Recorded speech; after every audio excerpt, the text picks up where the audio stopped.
আমাদের কোন সার্ভিসটা নেবেন? 2026 সালের পবিত্র ঈদ উল ফিতরে মুক্তিপ্রাপ্ত রায়হান রাফি পরিচালিত সিনেমা প্রেসার কুকার বক্স অফিসে নতুন এক মাইলফলক স্পর্শ করেছে।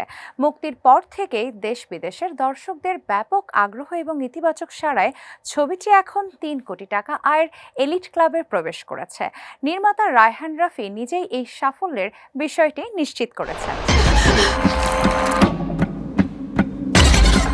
স্বল্প সংখ্যক প্রেক্ষাগৃহে মুক্তি পেলেও শুরু থেকেই আলোচনার কেন্দ্রবিন্দুতে ছিল প্রেসার কুকার।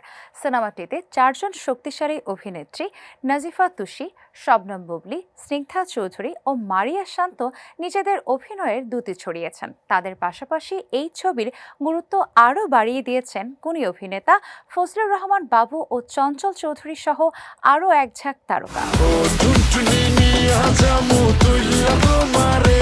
সাফল্যের এই বিশেষ মুহূর্তে নিজের ফেসবুক ওয়ালে একটি আবেগঘন পোস্ট দিয়েছেন নির্মাতা রায়হান রাফি।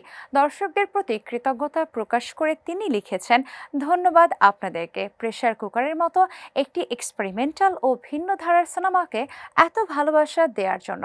আমরা কল্পনাও করিনি আপনারা এভাবে আমাদের পাশে থাকবেন। জানের খোঁজ রেখেও রাখে না।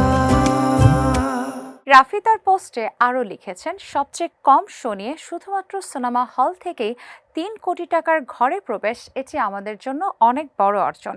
এই ভালোবাসাই সামনে এগিয়ে যাওয়ার শক্তি।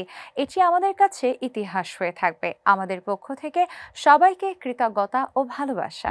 কার কাছে যায় এই আধারে। সিনেমাটি নিয়ে নির্মাতা রাফি বলেন, আমাদের এই চলচ্চিত্রটি মূলত শৈল্পিক ঘরানার।